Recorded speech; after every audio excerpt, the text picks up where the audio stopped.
Boa noite a todos, a graça e a paz do Senhor Jesus Cristo. Vamos iniciar mais um estudo bíblico. Quero dizer que já está sendo gravado, ok? E vamos dar início com uma oração. Peço que todos fechem os olhos, abaixem sua cabeça. Vamos orar. Querido e amado Deus, em nome de Jesus Cristo, estamos agora, Senhor, todos aqui reunidos dentro desta sala virtual, da onde nós fazemos aqui, Pai, um local para o nosso estudo da Tua Palavra. Estamos com Sua Palavra aberta em nossa mão. Pedimos que o Senhor abençoe o estudo, Pai. Abençoe e nos ajude a nos dar a abertura de mente, de conhecimento, Pai, para todos que aqui estão, para falar, perguntar e para ser esclarecidos, Senhor. Nos ajude. Estamos buscando conhecimento, seguindo Suas orientações, Pai. Até aqui, Senhor, onde temos lido. Terminamos agora, última segunda-feira, Pai, o livro de Esdras. E o que nós aprendemos, ó Pai, é que o povo muito te aborreceu por não conhecer a sua palavra, não conhecer a sua vontade, se desviaram e não reconheceu o quanto que Tu é amor, Pai. Sempre querendo guardá-los e abençoá-los. Ó Deus bendito, estamos aprendendo, ó Pai, qual a sua vontade, e te pedimos que continue nos abençoando. Nos ajude, ó Deus. Não queremos ser orgulhosos, melhores do que os outros, queremos apenas entender sua vontade, Pai, e fazê-la, Deus. Querido Deus, abençoe os irmãos e as irmãs, perdoe os nossos pecados, ó Pai, e nos ajude por caridade.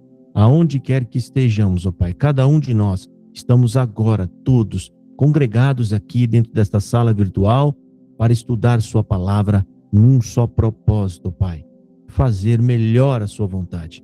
Assim nós te pedimos, rogando e agradecemos em nome de Jesus. Amém. Amém. Bom, irmãos, agora vamos iniciar. Deixa eu só ajeitar minha câmera, que ela está bem afastada aqui. Pronto, agora eu estou no centro. Bom, agora iniciar o livro de Neemias, ok? Bom, a gente vai iniciar hoje o livro de Neemias, ok? Só para relembrar um pouco, nós lemos o livro de Esdras, tá? Que relata o povo que tinha sido levado preso à Babilônia. Tá? Tem coisas aqui que não está muito bem relatado, mas eu vou explicar para vocês. Nabucodonosor leva o povo para a Babilônia, presos. Ciro o Grande liberta o povo de lá. É um outro império, muito mais forte. Liberta eles lá. E libertos de lá, depois de Ciro o Grande, o rei Dário, Ciro, acho que no final da época de Ciro, ele já determina, ele permite que o povo volte, né? Ele já começa a tratar o povo melhor. Dário, o primeiro Dário, teve outros, ele confirma o decreto de Ciro, permitindo que o povo volte, tá? E depois, isso é tudo uma linhagem de avô, bisavô, avô e neto, né? Depois tem o rei Artaxerxes, tá? Que é esse que a gente vai relatar agora, que é na época aqui de Neemias e Esdras, tá? O Artaxerxes é o rei que permite, que dá carta para que eles vão reconstruir os muros de Jerusalém, ok? Que vão dar... a gente sabe que por trás desses homens é Deus. É Deus quem está movimentando o coração desses homens para permitir. Porque todos, gente, todos nós somos servos. Ou seja, toda a humanidade na mão de Deus trabalha como servo. Servo é aquele que faz quando Deus manda. Por que eu estou falando isso? Porque a Bíblia também chama, e a gente vai ver lá em Daniel, que vai vir ainda mais para frente, a gente vai ver lá em Daniel que Deus chama Nabucodonosor de meu servo. Meu servo, olha só, um homem mau, ruim, hein? Que foi lá e levou. Por que ele chama de meu servo? Porque Porque Nabucodonosor só fez aquilo que Deus permitiu que ele fizesse. Só faz o que Deus deixa, o que Deus permite, tá? E aqui eu vou falar algo bem rápido, tá? Nós viemos de um determinado lugar aonde associou a nós a identidade de servo e de serva, não é isso, irmão? Mas essa não é uma identidade de um cristão. Qual é a identidade de um cristão? O que Jesus fez conosco? Nos transformou como filho de Deus. Nós não somos mais servo, irmão. Servo está embaixo de uma servidão. Ele está sobre uma ordem. Deus nos trata como filho. Nós precisamos recuperar essa identidade de filho de Deus. Ainda que por adoção, somos filho. Ou seja, a gente está num patamar muito melhor. Mas porque a gente conseguiu? Não. Foi porque Cristo colocou a gente nesse patamar de filho de Deus. Ok, irmãos? Eu estou falando isso já, preparando vocês, porque vai chegar nesses pontos aqui, onde esses homens são chamados de servos, tá? Servo faz aquilo que Deus manda. Ok? Então vamos soltar aqui o áudio. Alguém tem alguma coisa para comentar, para falar antes de soltar o áudio? Eu já estou pronto aqui em Neemias capítulo 1. Tá me ouvindo aí? Se alguém tiver alguma pergunta. Consegue me ouvir? Sim. Paz do Senhor Jesus. É só para ter noção da cronologia, o Artaxerxes era filho do Assuero, lá do livro Esther? Assuero, eu não estou lembrado agora, mas parece que Assuero não é. Assuero é outra linhagem, é lá na época da Babilônia, tá? Assuero era filho de Esther. Mas ele não era da rei da Pérsia, o Assuero? Não, parece, eu não estou lembrado, a gente tem que estudar, porque essas coisas não falam na Bíblia, tá? Mas Assuero parece que é lá da época de Nabucodonosor, é Babilônia, da onde eles foram tirados de lá, tá? Depois a gente pesquisa sobre isso eu vou fazer uma pesquisa aqui e depois eu trago aqui para vocês, tá? Essa linhagem aqui é a Pérsia, gente. A Pérsia é outro povo. Tem os babilônicos, ó. Só para vocês entenderem melhor.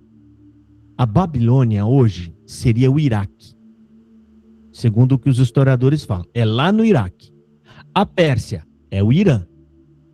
Vocês estão entendendo? São dois lugares diferentes. Então, Assuero, se não me engano, depois a gente vai ver isso aqui melhor, ele está lá no Iraque. Ele é do grupo lá da Babilônia. Tá? Então, Dario, Ciro, Artaxerxes, são tudo do Irã. Tá? O Irã foi lá no Iraque, invadiu o Iraque, destruiu lá a Babilônia e levou os judeus presos. Entendeu? Você é um preso numa casa, você está preso lá. Aí vem o vizinho brigar com um cara que está te prendendo e mata o cara que está doente e te leva preso também para outra casa. É mais ou menos isso que aconteceu. Tá? Walker, pode falar. Só para ler um versículo aqui do livro Esther, diz assim: sucedeu nos dias de Assuero, este é aquele Assuero que reinou desde a Índia até a Etiópia sobre 127 províncias. E aí? Mas isso não responde nada, irmão. Você falou uma coisa, mas... Não, vou explicar. O rei Assuero parece que era um imperador, não? Nesse sentido? Sim, eu tô falando imperador, mas de que lugar? Da Índia até a Etiópia.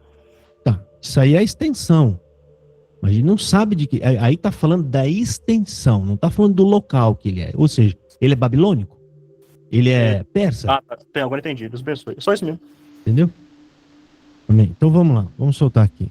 O livro de Neemias, capítulo 1. As palavras de Neemias, filho de Acalias. No mês de Quisleu, no ano 20º, estando eu na cidadela de Suzã, veio Anani, um de meus irmãos, com alguns de Judá.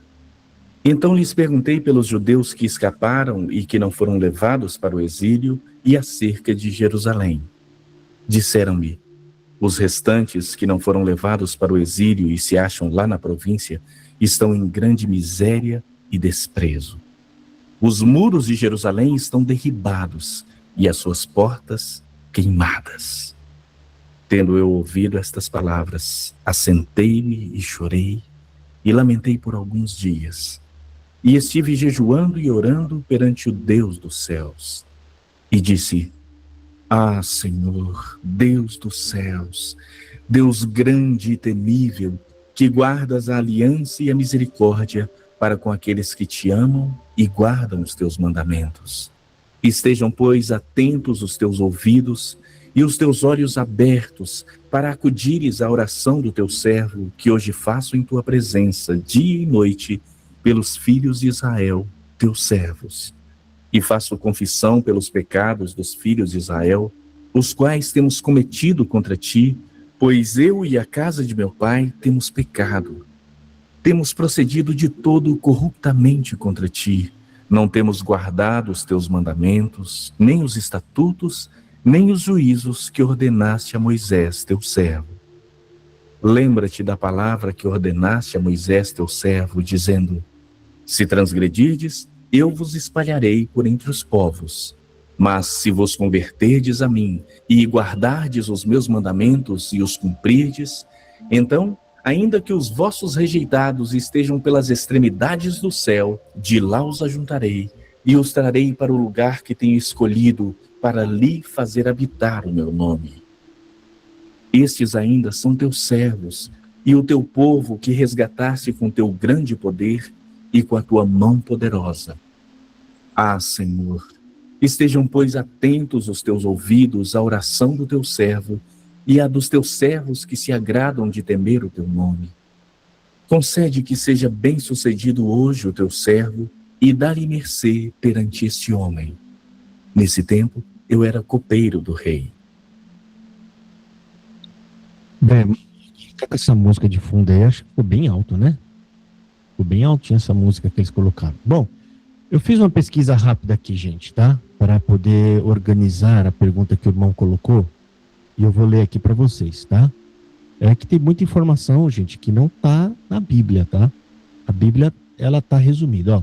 O rei Assuero, conhecido historicamente como Xerxes I, pode ter sido mesmo o Artaxerxes, tá? Esse que ele falou, Xerxes I, ocupava a posição central na linha entre Dário e Artaxerxes, tá? Não sei, tá entre esses dois, Dário e Artaxerxes. Ele foi o filho de Dário I e o pai de Artaxerxes. Então tem mais uma pessoa, esse Artaxerxes, Xerxes, né, Assuero, ele é o pai de Artaxerxes e filho de Dário. E aqui fala mais. Na cronologia do Império Persa, ele era persa, tá? E no contexto bíblico, ele se situa da seguinte forma. A linhagem dinástica é Ciro o Grande, é o primeiro, gente. Ciro o Grande conquistou a Babilônia e permitiu o retorno. Aí, ó, exatamente o que eu falei, né? Ele foi lá, conquistou a grande Babilônia e permitiu o retorno do povo. Aí depois dele veio Dário I. Consolidou o império e autorizou a conclusão do segundo templo, ou seja, consolida o império do pai, permite que os judeus, né, façam a conclusão do segundo templo. Depois dele veio Assuero, Artaxerxes I, filho de Dário, é o rei do livro de Esther. Aí, ó, aqui está até falando, é o rei do livro de Esther. Artaxerxes I, filho de Assuero, é o rei de Esdras e Neemias, tá? Acho que agora deu para esclarecer aí, né? Sim, irmã Fran, pode falar. Irmão, o irmão falou corretamente, tá? Eu tenho um livro aqui, que é o Atlas Ilustrado da Bíblia, e na página 105 tem toda essa descrição, tá? Falando sobre os imperadores persas, e é do jeitinho que o irmão falou, tá bom? Se alguém quiser ter mais alguns detalhes, esse dicionário aqui, esse Esse Guia Ilustrado, ele fala bastante detalhes a respeito disso. Ai, que legal. Tá vendo? A irmã tá com um livro ali, ó. Olha que bacana. Muito bom esse Atlas. Eu recomendo, sim. É muito bacana. Atlas Ilustrado, gente. Olha que legal. Muito legal esse aqui. É muito bacana. Eu recomendo também, até quando a gente vai depois ler os evangelhos, seria interessante que as pessoas olhassem o caminho que Jesus fez. Ele rodou por todo Jerusalém, por todo Israel, gente. O homem andou demais, a gente não, sabe, as pessoas não focam muito nisso. Ele andou muito, ele não ficou parado num lugar. Ele andava demais. E também as viagens missionárias do apóstolo Paulo. Olha ali, ó, que legal. Olha, a irmã tá com um livro excelente ali, tá? É maravilhoso tá esse aqui. Dá para enquadrar esse aqui. Irmãos, esses livros, antigamente, não tinha muito valor ali para nós, porque a gente não estudava. Agora que vocês estão estudando a Bíblia, gente, é importante, tá? Se vocês puderem comprar Atlas Bíblico, alguma coisa nesse nome, Atlas Bíblico, isso vai reforçar na mente de vocês, tá? Isso ajuda a abrir mais a mente para você entender não só pela literatura, mas quando você vê, né, o percurso, o caminho, né, tem todos esses mapas da época em que o povo saiu do Egito e indo para a terra prometida, Canaã. Você vê o percurso, o quanto que eles ficaram girando em círculo, né, no deserto. Tudo isso, gente, é muito bom e ajuda você a aprender mais, tá? A saber mais, tá bom?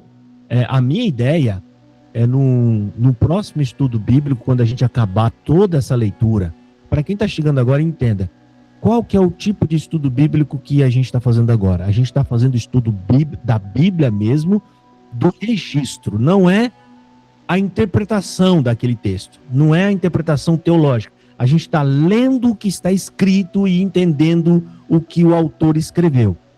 Mais para frente é onde a gente vai fazer o estudo teológico mesmo, sabe? Fazendo as amarrações de um texto que ele está ligado com outro texto. A gente vai usar mapa, a gente vai usar muitas outras coisas. E não vai ser um estudo carreirinha mais, tá? A gente vai estudar o livro, tá? A gente vai pegar o livro de Gênesis, vamos pegar os pontos principais de Gênesis, usando o mapa, usando o dicionário, sabe? Para ajudar a gente a assimilar mais. Isso que a gente está fazendo agora, a gente está criando a base do nosso conhecimento.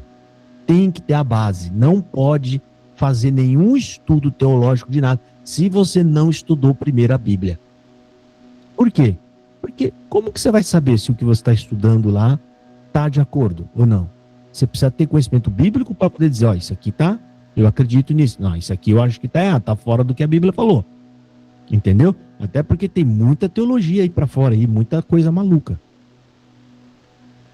Deixa eu ver o que mais. Bom, vamos agora pro Walker. Pode falar, irmão Walker. Só para encerrar essa parte, para não tomar o teu tempo, só para saber onde fica a cidadela de Suzã.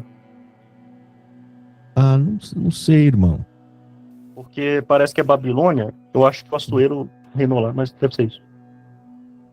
Cidadela de Suã. Cidadela é uma cidade. Ah, tá, só isso. Não é um país, é uma coisa pequena. Bom, deixa eu ver. Irmã Beth, pode perguntar.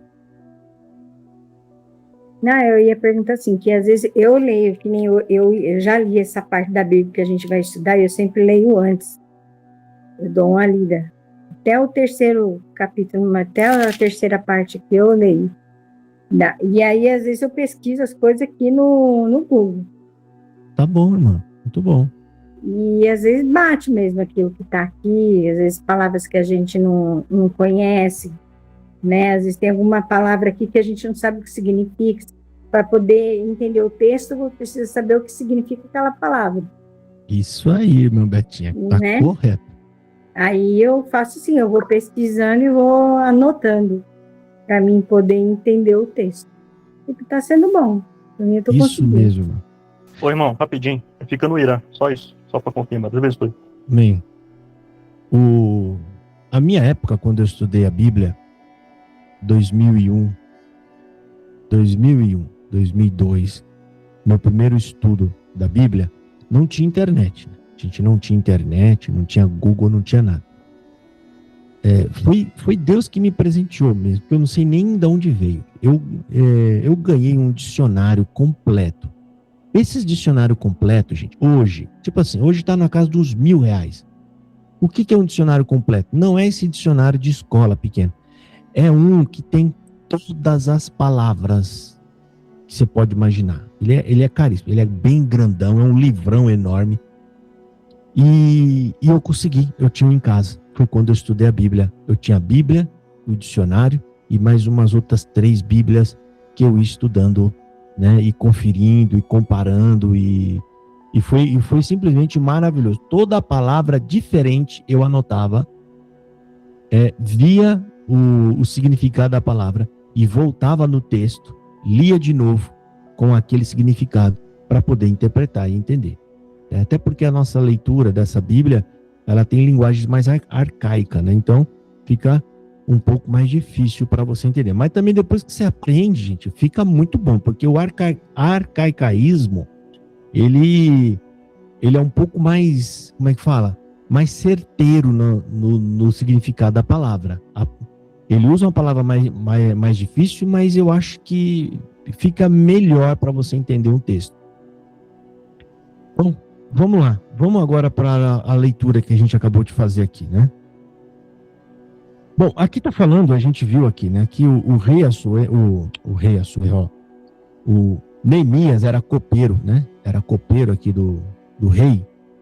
E ele está em Suzã, né? Suzã, que é a Pérsia, né? A Pérsia. Tá? Eu nem vi que tinha essa palavra aqui, Suzã. Eu tinha até esquecido que foi o próprio irmão que fez aqui, mas se eu tivesse lembrado de ter lido aqui, né? Isso aqui é Pérsia, né? Pérsia, então, é Irã, né? Fica ali no Irã, tá? Então, ele era o copeiro do rei e um dos judeus. E aqui o que a gente entende, tá? É que é um homem muito temente a Deus.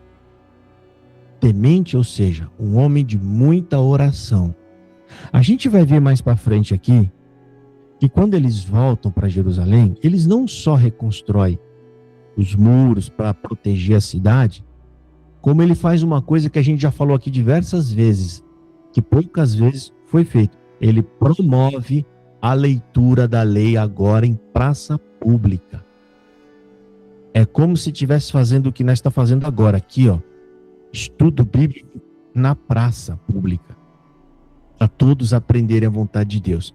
Por quê? Porque eles perceberam que toda a desgraça que veio sobre eles foi por falta de conhecimento da vontade de Deus, né? Deixa eu ver aqui. Então diz aqui no primeiro verso, aliás, o primeiro versículo, né? As palavras de Neemias, filho de Acalias. Isso sucedeu no mês de Quislev, no ano 20º, estando eu em Suzã, a fortaleza. Suzã aqui, gente, é como se fosse a capital, tá? É a cidade forte, onde o rei fica. Que veio Hanine, um de meus irmãos, ele e alguns de Judá. E perguntei-lhe, judeus que escaparam e que restaram do cativeiro, e acerca de Jerusalém. Então, ele já começa a fazer perguntas aqui para saber sobre os muros de Jerusalém, como que os irmãos estão, né? E ali ele começa a buscar a Deus, começa a orar e a clamar, né? Aqui no versículo 5, ó. E disse, Senhor Deus dos céus, Deus grande e temido, que guardas as alianças e a benignidade para com aqueles que o amam e guardam os seus mandamentos. Então ele vai clamar a Deus, pedindo para que Deus os traga de volta. O interessante aqui, ó, é que ele fala de algumas coisas na oração que só é possível falar se ele leu, se ele estudou. Então, o que a gente vê? Várias coisas a gente vai ver aqui. Uma delas, ele era alguém importante. Por quê?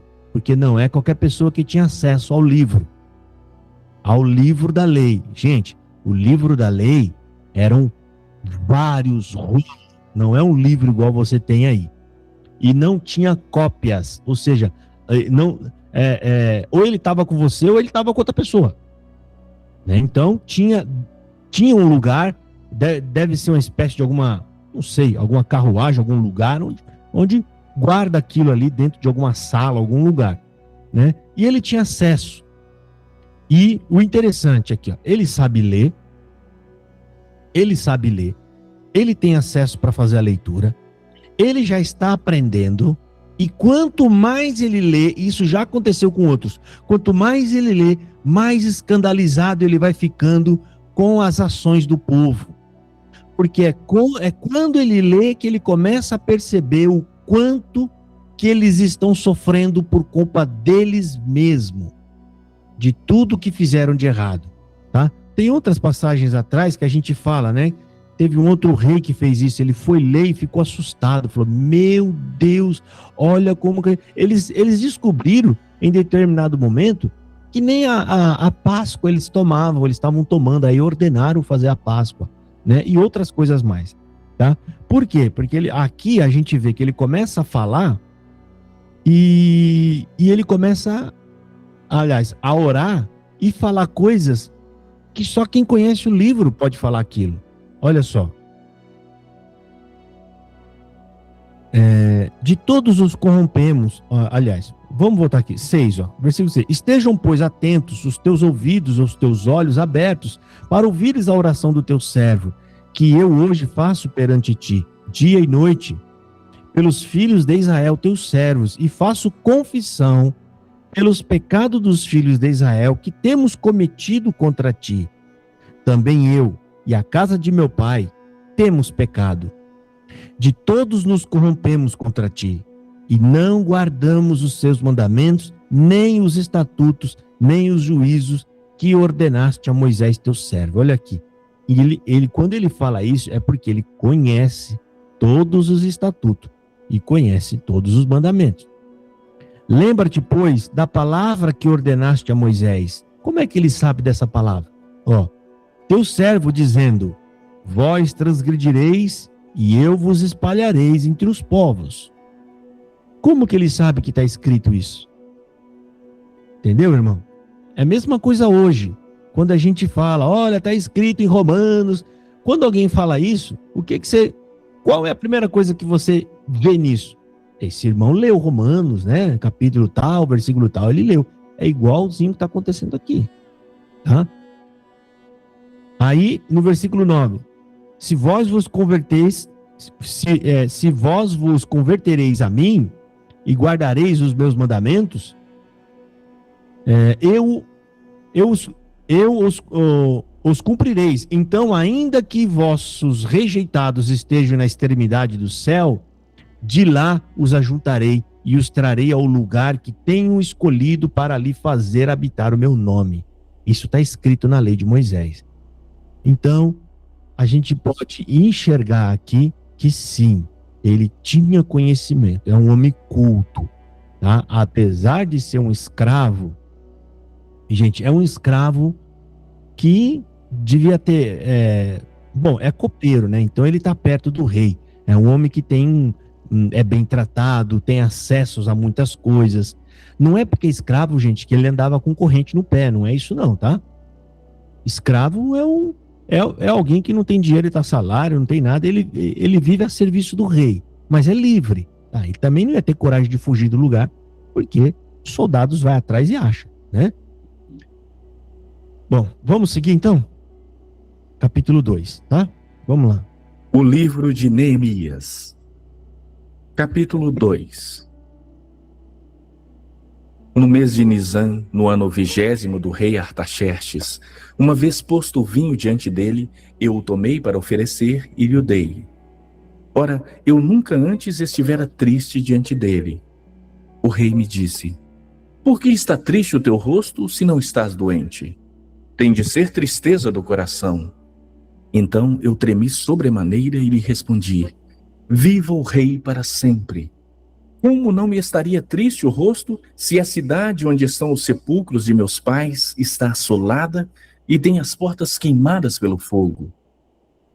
Disse-me o rei: que me pedes agora? Então orei ao Deus dos céus e disse ao rei: se é do agrado do rei e se o teu servo acha mercê em tua presença, peço-te que me envies ajudar a cidade dos sepulcros de meus pais, para que eu a reedifique. Então o rei, estando a rainha sentado junto dele, me disse: quanto durará a tua ausência? Quando voltarás? Aprouve ao rei enviar-me, e marquei certo prazo.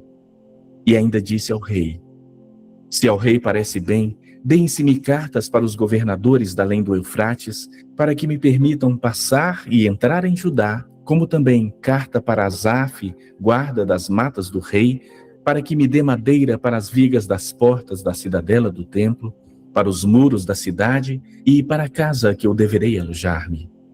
E o rei mas deu, porque a boa mão do meu Deus era comigo. Então fui aos governadores da além do Eufrates e lhes entreguei as cartas do rei. Ora, o rei tinha enviado comigo oficiais do exército e cavaleiros. Disto ficaram sabendo Sambalate, o horonita, e Tobias, o servo amonita. E muito lhes desagradou que alguém viesse a procurar o bem dos filhos de Israel. Cheguei a Jerusalém, onde estive 3 dias. Então à noite me levantei e uns poucos homens comigo. Não declarei a ninguém o que meu Deus me pusera no coração para eu fazer em Jerusalém. Não havia comigo animal algum, senão o que eu montava. De noite saí pela porta do vale, para o lado da fonte do dragão e para a porta do monturo, e contemplei os muros de Jerusalém, que estavam assolados, cujas portas tinham sido consumidas pelo fogo. Passei à porta da fonte e ao açude do rei, mas não havia lugar por onde passasse o animal que eu montava. Subi à noite pelo ribeiro e contemplei ainda os muros. Voltei, entrei pela porta do vale e tornei para casa. Não sabiam os magistrados aonde eu fora, nem o que fazia, pois até aqui não havia eu declarado coisa alguma, nem aos judeus, nem aos sacerdotes, nem aos nobres, nem aos magistrados, nem aos mais que faziam a obra. Então lhes disse: estais vendo a miséria em que estamos, Jerusalém assolada e as suas portas queimadas. Vinde, pois, reedifiquemos os muros de Jerusalém e deixemos de ser opróbrio. E lhes declarei como a boa mão do meu Deus estivera comigo, e também as palavras que o rei me falara. Então disseram: disponhamo-nos e edifiquemos. E fortaleceram as mãos para a boa obra. Porém, Sambalate, o horonita, e Tobias, o servo amonita, e Gesem, o arábio, quando o souberam, zombaram de nós e nos desprezaram e disseram: que é isso que fazeis? Quereis rebelar-vos contra o rei? Então lhes respondi: o Deus dos céus é quem nos dará bom êxito. Nós, seus servos, nos disporemos e reedificaremos. Vós, todavia, não tendes parte, nem direito, nem memorial em Jerusalém. Aqui então está relatando, né? Desde Neemias diante do rei, triste, e conseguindo ali a permissão para voltar, e ele volta e não fala nada com ninguém. Ele volta e depois de olhar tudo como estava a situação, né? Tudo destruído, queimado, arrebentado com tudo, só depois então que ele comunica, faz uma espécie de uma reunião com alguns irmãos que já estavam lá, dos judeus, tá? E ele diz então aqui no versículo 17: então lhes disse: bem vedes vós a miséria em que estamos, que Jerusalém está assolada, e que suas portas têm sido queimadas a fogo. Vinde, pois, e reedifiquemos o muro de Jerusalém, e não sejamos mais um opróbrio. Opróbrio é uma vergonha, tá? É uma piada, tá? Então lhe declararei como a mão do Senhor me fora favorável. Ou seja, em outras palavras, está falando: vem e eu vou contar para vocês o que Deus está fazendo em nosso favor. Que é dizer, né? Ele vai relatar que está ali por autorização do rei. Tem cartas, ele tem várias cartas. Cada carta daquela é um documento destinado a um tipo de autoridade. Carta para o governador, carta para outro tipo de governador, carta para outro tipo de liderança, exigindo que mandem madeiras e coisas para poder fazer o trabalho. Então, obviamente que quando ele tirar essas cartas e começar a mostrar, vai dar problema naquela região, né? Mas aqui tem uma fala dele, gente, que é uma coisa que não era comum fazer, né? Tem uma fala dele aqui. Por que não era comum? Porque o povo era rebelde. O povo era rebelde, tinha dificuldade de adorar Deus, de reconhecer Deus como seu Senhor, tá? Eles tinham grande dificuldade para isso. Então, quando a gente lê aqui no versículo 20, ó, então lhes respondi e disse: o Deus do céu é o que nos fará prosperar. Ou seja, aqui você vê o reconhecimento dele. O Deus deles é o Deus do céu. Isso para nós hoje, irmão, pode parecer normal. Naquela época, um povo que estava adorando Balaíns, vários outros tipos de Deus, Moloque, dentro de Israel, colocando imagens dentro do templo, sabe? Ou seja, eles... É mais ou menos assim, a gente ouviu falar as histórias desse Deus aí no passado, porque são coisas que tinham acontecido centenas e centenas de anos para trás, tá? E chegou um ponto que eles nem acreditavam mais, na verdade. Mas você vê Neemias, é um homem que está retornando e que tem grande temor de Deus. Ou seja, nos dias de hoje, a gente poderia dizer, esse homem é convertido. Esse homem é um convertido de verdade. Então ele fala, o Deus dos céus é que nos fará prosperar, e nós, seus servos, nos levantaremos e edificaremos, mas vós não tendes partes, não tendes parte, nem justiça, nem memória em Jerusalém. Aí ele rebate esses homens, né? Que, em outras palavras, vocês não têm parte alguma conosco e nem com esse povo santo. Então ele ele rebate esses homens, tá?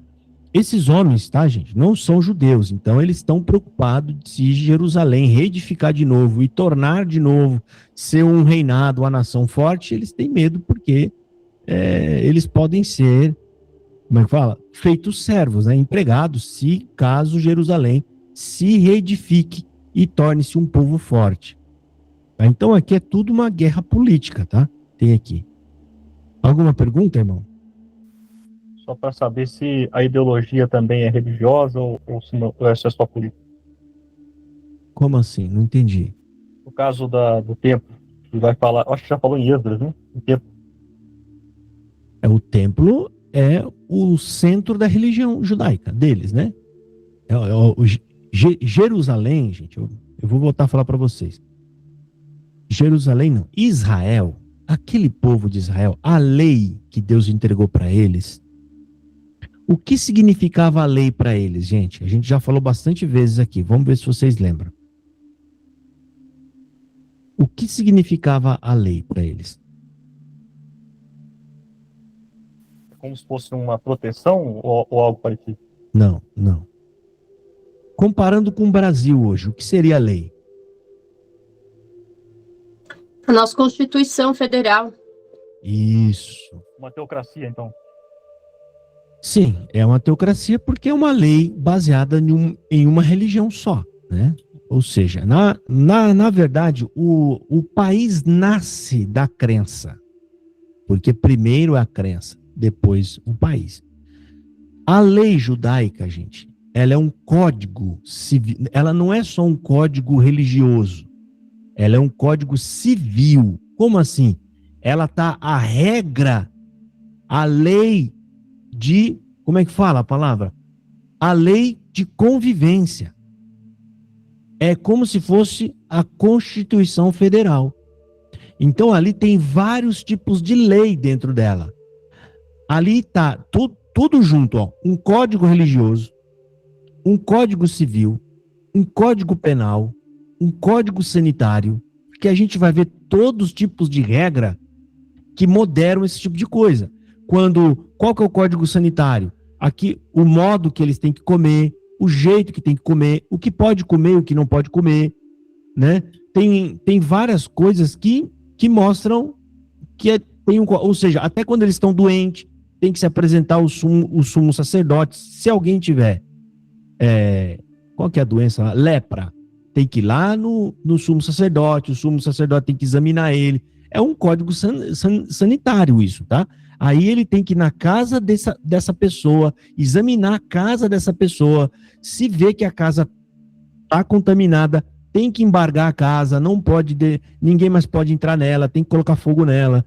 Então, é um código sanitário. Então, você vê que ela é um código para tudo, tá? E quando você percebe que é um código para tudo, ela não é mais tão grande como a gente imaginava, tá? Tem gente que pensa, mas a lei é enorme, é grande. Se você for olhar ela apenas como um código religioso, regra de uma igreja, é grande. Mas quando você vê que ela é uma regra de um país, de uma nação, é pequeno. Não é pequeno, irmão? Vocês acham que o que é maior? A lei dos judeus ou o Estatuto do Brasil, mais Código Penal, mais Código Civil, mais Código não sei o que lá mais, tudo junto? O que vocês acham que é maior? Do Brasil? É esse conjunto de lei que o Brasil tem. Se você for juntar tudo lá, e para o judeu, gente, está tudo num livro só. Né? Todas as regras de como eles vendem, de como eles compram, a punição, que é como se fosse um código penal. A gente não tem a punição hoje no Brasil. Não é o código penal que fala, se você fizer isso, você vai sofrer isso, né? Se você fizer assim, você sofre isso. Se você desrespeitar a pessoa assim, é 1 ano de prisão, mas não sei o que lá. Não é? Então tá tudo ali dentro. Até o modo de adorar a Deus também está ali dentro. Tá? Então, é dentro disso, tá? Tá todas as leis para ele. Isso aí, para eles, era obrigatório conhecer a lei. Ok? É obrigatório. Sim, Walker, pode falar. Porque eu não peguei o estudo de Esdras. Pelo que eu entendi, Neemias aborda mais a questão do testemunho dos judeus que estava reconstruindo a cidade. Mas me parece que eu confundi um pouco, porque aqui não fala de adoração. Mas, caso eu tenha me enganado, então o assunto aqui é mais um testemunho da nação? Como é que seria? Neemias, ele aborda a reconstrução dos muros e o arrependimento do povo. Não é a questão de adoração, ela não é um fato que acontece isolado, porque a gente está falando de uma nação, né? Então, aqui vai ser abordado o arrependimento do povo, a volta ao conhecimento da Escritura, da palavra, para que haja temor. É tudo junto, é tudo uma coisa só, né? E a reconstrução dos muros, tá? Para que eles voltem a se sentir seguros e consigam recuperar Israel de volta a Jerusalém. Então, Neemias tem dois pontos principais aqui. A ordem que ele tem pelo rei de reedificar os muros que protegem principalmente o templo, e a conversão do povo. A gente vai ler muito aqui ele exortando o povo a se arrependerem e a ler a Escritura. Ele vai dar ordem, eu não me lembro qual é o capítulo aqui, que ele vai dar ordem para que eles voltem a aprender a estudar, tá? A estudar, e ele vai fazer isso em praça pública. Eu acho que é o 8, né? Deve ser o 8 mesmo, por ali. Bom, irmãos, mais alguma pergunta de vocês?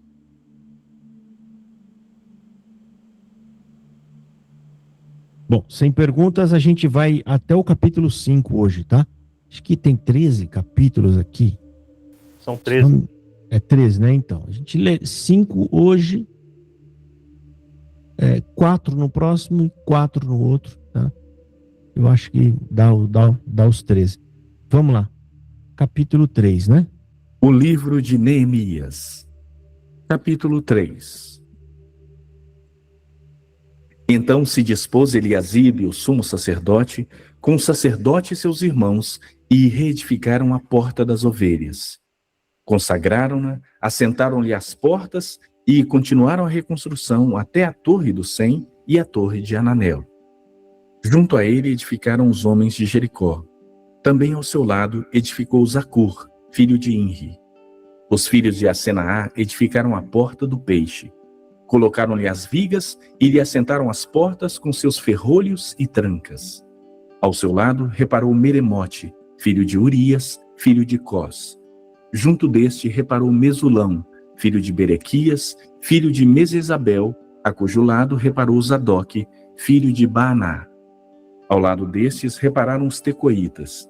Os seus nobres, porém, não se sujeitaram ao serviço do seu senhor. Joiada, filho de Pazéia, e Mesulão, filho de Besodias, repararam a porta velha. Colocaram-lhe as vigas e lhe assentaram as portas com seus ferrolhos e trancas. Junto deles trabalharam Melatias, de Beonita, e Jadom, Merononita, homens de Gibeão e de Mispa, que pertenciam ao domínio do governador de além do Eufrates. Ao seu lado reparou Uziel, filho de Araías, um dos ourives. Junto dele, Ananias, um dos perfumistas. E restauraram Jerusalém até ao muro largo. Junto a estes trabalhou Refaías, filho de Ur, maioral da metade de Jerusalém.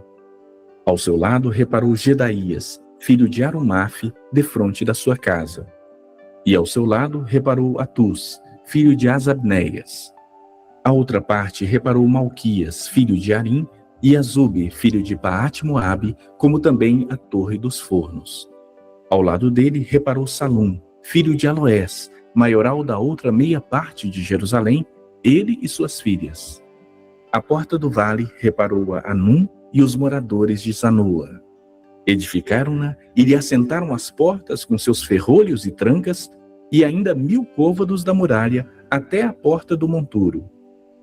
À porta do monturo reparou a Malquias, filho de Recabe, maioral do distrito de Bet-Aquerem.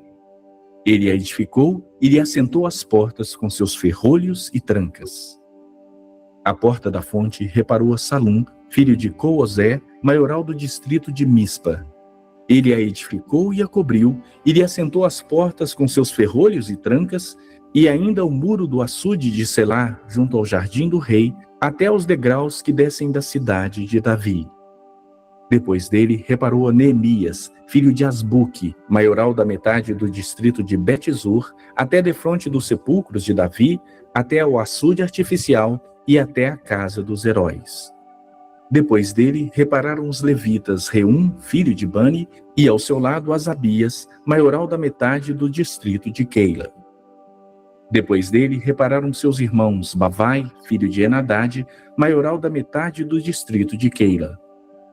Ao seu lado reparou Ézer, filho de Jesua, maioral de Mispa, outra parte defronte da subida para a casa das armas, no ângulo do muro. Depois dele reparou com grande ardor Baruque, filho de Zabai, outra porção, desde o ângulo do muro até a porta da casa de Eliasibe, o sumo sacerdote. Depois dele reparou Meremote, filho de Urias, filho de Cós, outra porção, desde a porta da casa de Eliasibe até a extremidade da casa de Eliasibe. Depois dele repararam os sacerdotes que habitavam na campina. Depois repararam Benjamim e Azube defronte da sua casa. Depois deles reparou Azarias, filho de Maazéias, filho de Ananias, junto à sua casa. Depois dele reparou Binui, filho de Enadade, outra porção, desde a casa de Azarias até ao ângulo e até a esquina. Palau, filho de Uzai, reparou defronte do ângulo e da torre que sai da casa real superior, que está junto ao pátio do cárcere. Depois dele repararam Pedaías, filho de Parós, e os servos do templo que habitavam em Ofel, até defronte da porta das águas para o oriente e até a torre alta. Depois repararam os tecoítas outra porção, defronte da torre grande e alta e até ao muro de Ofel. Para cima das portas dos cavalos repararam os sacerdotes, cada um defronte da sua casa. Depois deles reparou Zadok, filho de Imer, defronte de sua casa. E depois dele, Semaías, filho de Secanias, guarda da porta oriental. Depois dele, reparou Ananias, filho de Selemias, e Anum, o sexto filho de Zalaf, outra porção.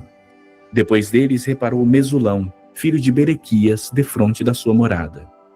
Depois dele, reparou Malquias, filho de um dos ourives, até a casa dos servos do templo e dos mercadores, defronte da porta da guarda, até o eirado da esquina.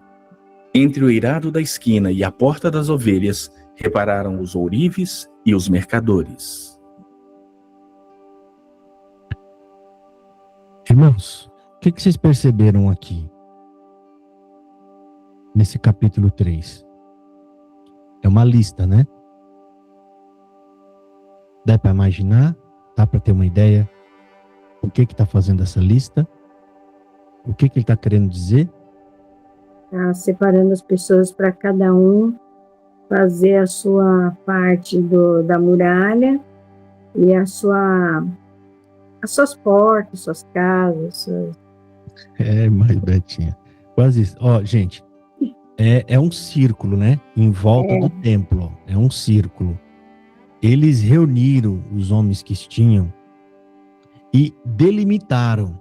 Ó, Josafá, a família dele, os vizinhos que estão perto da casa dele, vocês vão reparar o muro de tal lugar a tal lugar. E dali, daquela parte onde você parou, aí vai ser a Lu Mantovani junto com a Alessandra, a irmã Suzy Pôncio, mas vocês fazem daqui até ali. Então, eles dividiram, tá? De preferência, óbvio, né? Eles davam preferência no lugar que está de frente para sua casa, né? Que eles estão reedificando o muro da cidade, gente. A cidade, principalmente, da onde está o templo dentro, tá? Quer ver o exemplo aqui, ó? Versículo 26, ó. Depois reparou Benjamim e Abuze de frente de sua casa. Ó, tá? A parte do muro que ele está fazendo é aquela que está lá na frente da casa dele, aquela que está lá de frente da sua casa, ó. Depois dele, reparou Azarias, filho de Mazazéias, e filho, ou seja, depois dele, o que quer dizer? Quando termina a parte dele, aí começa esse outro aqui, que é o Azarias, tá? Aí vai falar Azarias, filho de Aum, junto à sua casa, e assim vai. Tem algumas casas, alguns muros, que na frente da casa dele tem alguma coisa a mais no muro, como torre, né? Algumas outras coisas. E provavelmente eles devem ter fortalecido a quantidade de pessoas para trabalhar nessas partes, tá?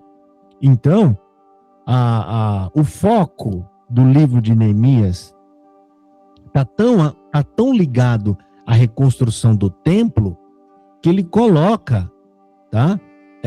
Essa lista aqui, que é justamente para reforçar a ideia de que a reconstrução do muro foi algo planejado por eles. Teve reunião, se planejaram, se dividiram, né? Da tamanha importância que eles tinham de reedificar o muro. Então, o capítulo 3, gente, tá? Não é apenas uma lista. Ele mostra todo esse funcionamento de como isso aconteceu, né? Teve reunião. Por isso que o livro de Neemias é retratado como um livro onde tem uma certa prioridade no livro dele, né? A época dele de restaurar os muros, né? Porque a gente vê isso mais bem explicado, né? A partir do relato dele. E ele provavelmente é o quê? O chefe de tudo isso, né? O maioral de tudo isso. Ele tem, como é que fala? Salvo-conduto, né? Do rei, que eles estão servos, ele tem madeira, ele tem ordem, ele tem os documentos para poder provar que eles têm autorização para estar fazendo aquilo. Sim, irmão Walter, pode falar. Eu reparei um detalhe aqui. Depois dele, reparou com grande ardor Baruque, filho de Zabai. O que seria esse grande ardor? Não sabe, irmão, né? Com grande ardor. Qual que é o versículo? Versículo 20. Parece que fala de uma certa dificuldade, né? Não sei se é isso. Ou se é cansaço. Vamos ver aqui o versículo 19. Ao seu lado reparou Eliezer, filho de Jesuá, líder de Mispa, né? Mispa, ou seja, um homem que é o chefe de uma cidade. Outra porção de fronte da subida à casa das armas, né? A esquina. Aqui é interessante, ó, que é uma esquina, tá? É onde faz a curva. E além do muro, que o muro, gente, tinha outras coisas no muro. Além da torre, tinha outras coisas. Uma delas era a casa das armas. Como assim? É naquela parte do muro, deveria ter uma casa ali onde colocava as espadas, né, as lanças, porque a hora que eles sabem que estão invadindo, que estão querendo invadir, o que eles fazem, né? Ele vai correr para casa? Não, corre direto lá pro muro. E lá no muro já tem as armas que a gente vai usar. Entendeu? Então a casa das armas tá bem na esquina, tá? Aonde tá sendo feito o reparo. Então, são reparos maiores, né? É uma casa que é grudada no muro, é junto do muro. Lembra daquela prostituta lá do livro de Josué? A casa Raabe, dela, né, pastor? Raabe. a casa dela era no muro. Aquela cidade tinha muros enormes. Era tão largo o muro e tão enorme que tinham casas dentro do muro, né? Era enorme, era edificações grandes mesmo, tá? Então, essa casa de armas provavelmente são casas feitas dentro do muro, né? Para reparar, precisa de mais esforço. Aí vem o versículo 20. Depois dela, reparou com grande ardor Baruque, filho de Zebaia, outra medida, desde a esquina até a porta da casa de Elisiabe, o sumo sacerdote. Bom, aqui fala com grande ardor, significa que foi com grande dificuldade. Qual é essa dificuldade? Pode ser que o trecho de reparo dele tenha sido maior? Pode. Que aqui fala, ó, depois dele reparou com grande ardor Baruque, filho de Zebaia, outra medida. Que medida é essa? Aí ela fala, desde a esquina, ou seja, desde essa curva onde está a casa das armas, até a porta da casa de Eliabe. Quando fala até a porta, significa que é algo, né, até mais distante do que o normal, tá? Por quê? A gente percebe aqui que pode ser um esforço que ele fez a mais. Tipo assim, gente, pode levar mais gente para fazer o muro lá, tá? Lá como tem mais serviço, vai para lá, bota mais gente e eu vou me virar aqui. Aí eu, meu filho, minha esposa, estamos aqui. Então, provavelmente está querendo dizer o texto bíblico, e ele se dedicou e sofreu, talvez a mais, para poder ajudar os outros irmãos a focarem com mais empenho em outra parte. Porque eles não eram um povo grande, gente. O povo estava a maioria preso no exílio. A cidade é grande. Por isso que tem essa lista que está ali delimitando, né? Então, provavelmente, supomos, gente, ó, eles vão fazer o reparo na casa das armas, que é no muro. Às vezes tem que subir pedra pesada, vai precisar de animal, então vai precisar de mais gente fazendo o serviço, puxando em corda, vai ter que ter gente lá em cima. Então, sabe, é como se falar, ó, gente, fica aí, ajuda eles. Aqui como é um muro reto, mas ele é grande, eu vou fazer com a minha esposa. Então, provavelmente, pode ser que o texto está querendo dizer que ele se sacrificou muito a fazer um outro pedaço. Porque aqui a informação que tem a mais do que os outros está falando a medida, né? Que é uma medida provavelmente fora do comum, porque está falando que é da esquina até a casa de Eliabe, o sumo sacerdote. Então, pode ser que tenha sido isso. Ok, irmão? Aí entra a nossa conjectura, né? Porque a Bíblia não fala claramente o que é. Tá? Deixa eu ver aqui. Tem um... Peraí, eu vou pegar aqui. O pastor, Sim, pode aqui falar. na minha Bíblia está traduzida, a minha Bíblia, a versão é NVI, né? E Certo. está traduzido, o ardor está traduzido com muito zelo. E isso, muito zelo também pode ser. O muito zelo, né? Zelo de capricho, gente, tá? Todos tinham, tá? Zelo de fazer com capricho, tinham. Por quê? Gente, eles tinham que fazer o muro Qual que é o ponto principal para fazer o muro, gente? O que você vai se preocupar mais? É com a cor que você vai pintar ele? Não. Qual que é a preocupação? Que ele seja o quê? Forte, resistente. Isso, forte e resistente, porque essa é a ideia do muro. Então, esse tipo de zelo, pode ter certeza que todos estavam tendo. Eles deveriam ter um padrão para fazer. Não era para ninguém estar fazendo do seu jeito. Eles deveriam todos utilizar o mesmo tipo de pedra, o mesmo tipo de madeira, sabe? Esse zelo pode ter sido exatamente isso, tá? Um esforço que ele fez a mais para poder suprir a falta de homem para fazer uma certa parte. Ele cedeu um pouco do que eles tinham para fazer e sobrecarregou ele para fazer uma outra parte. Eu estou com o livro de estudo bíblico, vamos ver o que vai falar aqui, tá? Versículo 20, né? Isso. Vamos ver, olha, aqui não 3:20, não fala aqui, não tem o versículo 20, ó. Aqui tem o versículo 17 e 18. Aqui está falando o seguinte, ó. A reconstrução não é simplesmente um trabalho de reparo estrutural, mas uma reforma espiritual. Se os levitas pessoalmente compreenderam este ponto, é algo indiscutível. Aí está falando de outra coisa, ou seja, que eles entenderam que sim, que era algo fundamental para a espiritualidade deles. Como assim, gente? A reconstrução do muro e do templo está completamente ligada com a parte espiritual deles, porque a espiritualidade do judeu até hoje, gente, precisa do templo. Vocês estão entendendo? É necessário. Por isso que até os dias de hoje, eles não fazem mais sacrifício. Por que eles não fazem sacrifício, gente? Até o dia de hoje. Vocês têm uma ideia? Falta o templo, o sacerdote. Exatamente. Porque eles não têm templo. O sacrifício era feito aonde? No templo. Isso. E o templo acabou. E era oferecido por quem? O sacerdote.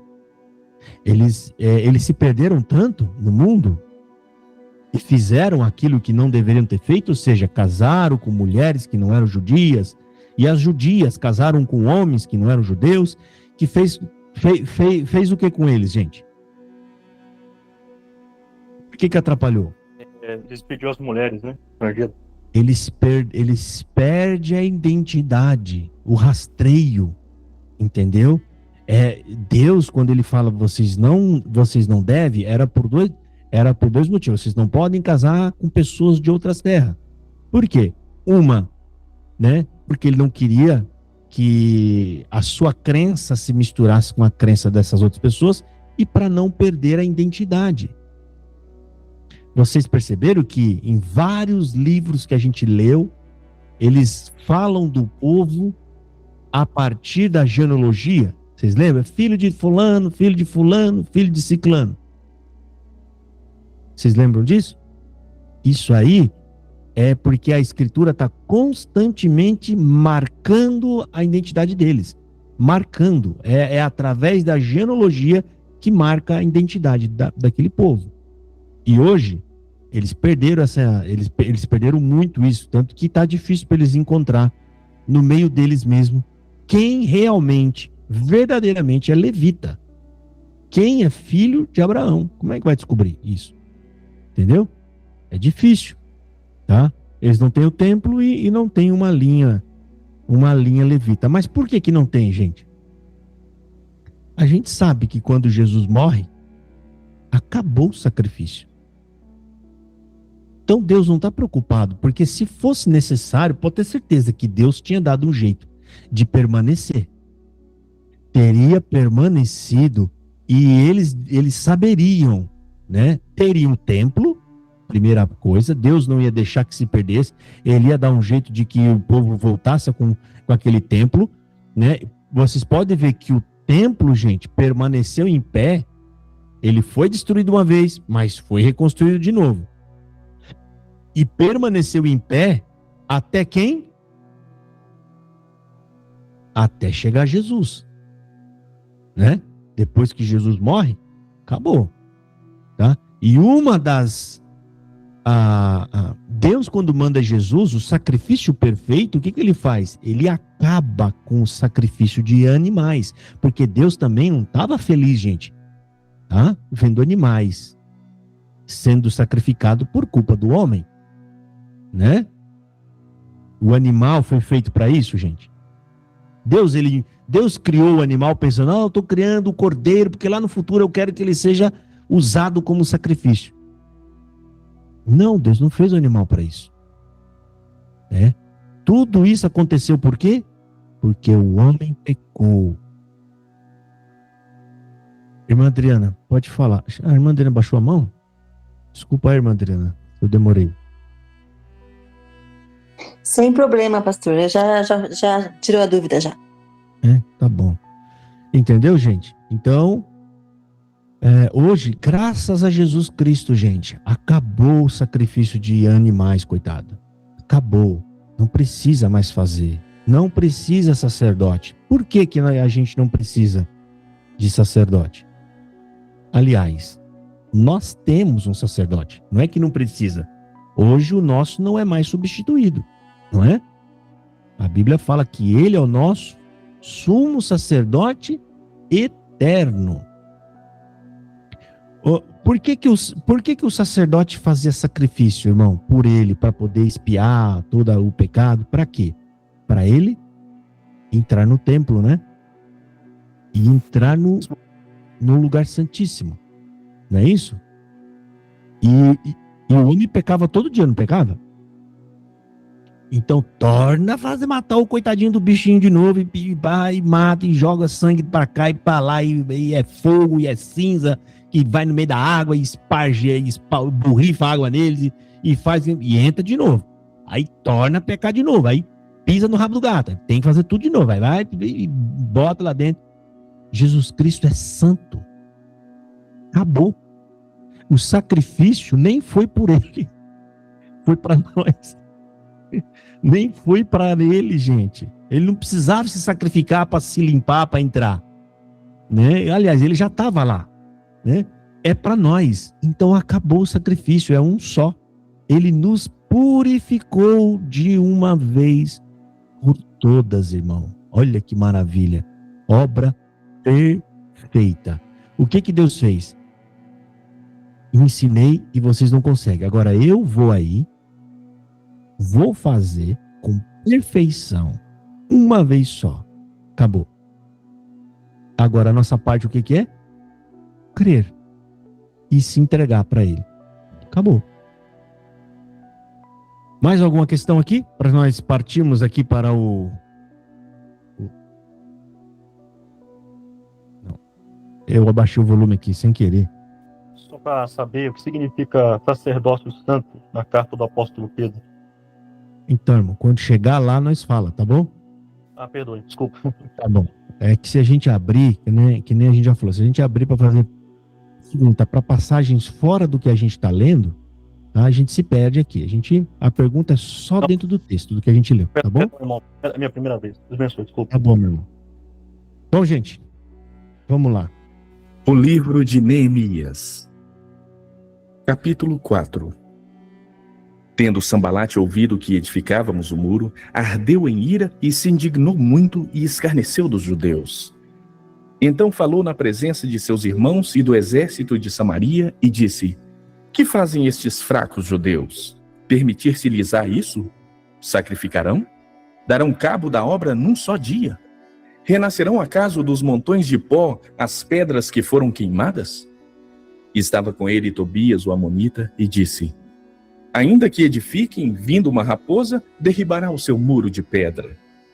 Ouve, ó nosso Deus, pois estamos sendo desprezados.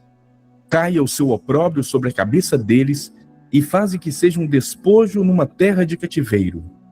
Não lhes encubras a iniquidade e não se risque de diante de ti o seu pecado, pois te provocaram a ira na presença dos que edificavam. Assim edificamos o muro, e todo o muro se fechou até a metade de sua altura, porque o povo tinha ânimo para trabalhar. Mas ouvindo Sambalate e Tobias, os arábios, os amonitas e os asdoditas, que a reparação dos muros de Jerusalém ia avante e que já se começavam a fechar-lhe as brechas, ficaram sobremodo irados. Ajuntaram-se todos de comum acordo para virem atacar Jerusalém e suscitar confusão ali. Porém, nós oramos ao Senhor nosso Deus e, como proteção, pusemos guardas contra eles de dia e de noite. Então disse Judá: já desfaleceram as forças dos carregadores e os escombros são muitos, de maneira que não podemos edificar o muro. Disseram, porém, os nossos inimigos: nada saberão disso nem verão até que entremos no meio deles e os matemos. Assim faremos cessar a obra. Quando os judeus que habitavam na vizinhança deles 10 vezes nos disseram: de todos os lados onde moram subirão contra nós, então pus o povo por famílias nos lugares baixos e abertos por detrás do muro, com as suas espadas e as suas lanças e os seus arcos. Inspecionei, dispus-me e disse aos nobres, aos magistrados e ao resto do povo: não os temais, lembrai-vos do Senhor grande e temível, e pelejai pelos vossos irmãos, vossos filhos, vossas filhas, vossa mulher e vossa casa. E sucedeu que, ouvindo os nossos inimigos, que já o sabíamos, e que Deus tinha frustrado o desígnio deles, voltamos todos nós ao muro, cada um à sua obra. Daquele dia em diante, metade dos meus moços trabalhava na obra, e a outra metade empunhava lanças, escudos, arcos e couraças. E os chefes estavam por detrás de toda a casa de Judá. Os carregadores que por si mesmos tomavam as cargas, cada um com uma das mãos fazia a obra, e com a outra segurava a arma. Os edificadores, cada um trazia a sua espada à cinta, e assim edificavam. O que tocava a trombeta estava junto de mim.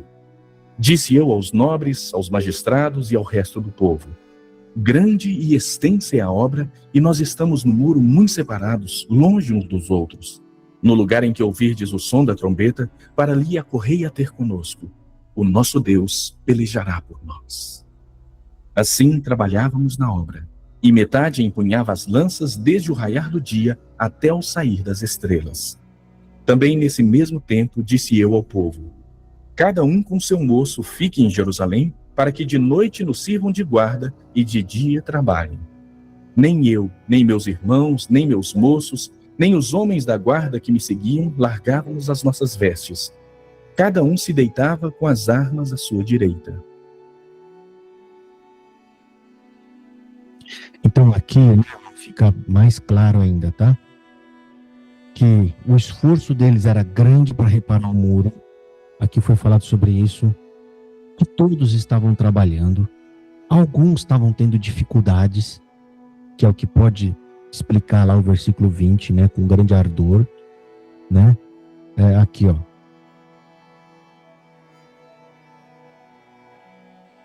Aqui fala, olha só, vamos ver. No versículo 2: e falou na presença de seus irmãos e do exército de Samaria e disse: que fazem estes fracos judeus? Permitir-se-lhes isso? Sacrificarão? Acabarão um só dia? Vivificarão dos montões do pó as pedras que foram queimadas? Veja que quando eles falam, eles vão terminar isso em um só dia. Por quê? Porque eles estão vendo que todo mundo está sendo reparado ao mesmo momento. Como eles dividiram as pessoas, né? Cada um está numa certa parte do muro, né? Eles assustaram, falaram: eles estão empenhados. Está todo mundo dividido e fazendo a reconstrução do muro. Porque depois que você consegue fechar o muro, gente, e fechar a cidade, aí fica mais difícil deles conseguirem entrar lá para fazer mal para eles, não é? Que é só fechar os portões e eles conseguem dormir mais tranquilo. Não é isso? Não é tão fácil para invadir o local. Olha só o versículo 6. Porém, edificamos o muro, e todo o muro se fechou até a sua metade. Ó, até a sua metade. Porque o coração do povo se inclinava a trabalhar. Então aqui ele está mostrando que o quê? O povo estava empenhado em trabalhar, de verdade. Aí segue no versículo 11. Ó. Disseram, porém, os nossos inimigos: nada saberão disto, nem verão, até que entremos no meio deles e o mataremos. Assim faremos cessar a obra. Aqui está falando, alguns versículos atrás, que eles ficaram assustados quando viram que eles estavam quase fechando o muro. Porque eles não teriam mais chance de surpreender o povo se terminasse o muro, né? Então eles já estavam planejando ir lá e matá-los agora, né? É aquele negócio, tem que ser agora, porque depois a gente não consegue mais. Então o plano era de matá-los para que cessasse a obra da reedificação do muro. Ou seja, gente, sempre vai ter um filho do diabo para atrapalhar você fazer a vontade de Deus, tá? Guarda isso na sua mente. Você acha que você vai sair aí falando de Jesus bem tranquilão, você não tem ninguém para ficar te atirando pedra, para ficar tentando atrapalhar, diminuir, rogar praga? Você vai ter, tá, gente? Mas o que a gente está aprendendo aqui? Eles trabalhavam e com uma mão no argamassa e a outra na espada, né? Enquanto a metade trabalhava, a outra metade ficava de guarda, com flecha na mão. Ou seja, não temos descanso, irmão. A gente não tem descanso nessa terra, tá? A gente vai ter que continuar. Inclusive, está escrito lá em Josué, o povo pediu para descansar, mas não pôde descansar. Porque se eles descansassem, não teriam herdado a terra prometida. Teriam se acomodado ali. O que isso quer dizer para nós? Não vamos ter descanso aqui, irmão. É essas pessoas que te perseguem. É as dificuldades que a gente enfrenta nessa terra, os sofrimentos com doença, com tudo, que é o que faz a gente dobrar de joelho e falar: ora vem, Senhor Jesus. Vem. Porque para o lugar que a gente vai, irmãos, essas coisas não vai nos seguir. Vai ficar tudo aqui. Sofrimento, tristeza, choro, perseguição, mentira, fofoca, inveja. Então aproveita para fofocar agora, porque lá não vai ter fofoca, tá, gente? Lá na Praça Branca, sentada. Você viu da faca? Passou, você viu o tamanho da pizza que ele comeu ontem à noite, lá na festa de Jesus? Não vai ter esse negócio lá não, tá? Não vai ter. Então agora é a hora, porque depois acabou. Versículo 18, ó. E os edificadores, cada um trazia a sua espada cingida aos lombos, ó. Os edificadores, gente. Quem que é os edificadores? Qual que é a palavra que se usa hoje para o edificador? Pedreiro? Exatamente. Agora vamos adaptar o texto a hoje. E os pedreiros traziam a espada na cintura. Deu para entender? O coitado tem que trabalhar construindo um muro e ao mesmo tempo está armado. Está armado porque poderiam ser surpreendidos a qualquer momento. Tem um outro versículo que eu esqueci de marcar aqui. Ah, esse mesmo. E o que tocava a trombeta estava junto comigo. O que ele quer dizer? Gente, quem carrega a trombeta é quem carrega o alarme.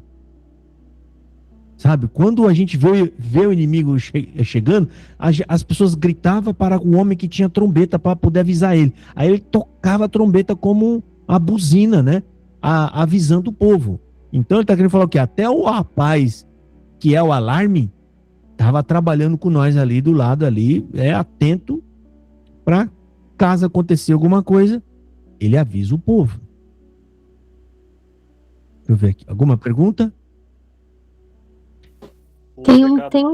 Tem um versículo aqui, pastor, que fala assim que eles carregavam a espada numa mão e a pedra, a pá que eles estavam trabalhando, né, um instrumento de trabalho na outra. Aí eu fiquei pensando, nossa, que difícil, eles estavam construindo com uma mão só, porque na outra eles estavam segurando a espada. É verdade, irmão. Você vê a dificuldade? É a mesma coisa a gente, irmão. Ao mesmo tempo que você tem que lutar pela sua vida, você precisa trabalhar seus negócios, dar sua aula, que nem a irmã Lu dá aula, e com a outra mão, com a escritura na mão. Porque a edificação do muro, gente, significa que é a nossa edificação espiritual. Para eles, é a edificação espiritual deles. Para nós, o muro é Cristo, é a Escritura, é ler. Então a gente hoje está numa mão a Escritura e com a outra mão a nossa guerra, a nossa luta do dia a dia, da vida. E uma não pode se bater com a outra. A gente tem que enfrentar os inimigos sem ferir a Escritura, né? A gente tem que lutar seguindo as ordens, os mandamentos do Senhor, né? A luta e a peleja é a mesma, até o dia de hoje. E o versículo 14 aqui é bonito, né, pastor? Está escrito aqui na minha versão: não tenham medo deles, lembrem-se de que o Senhor é grande e temível.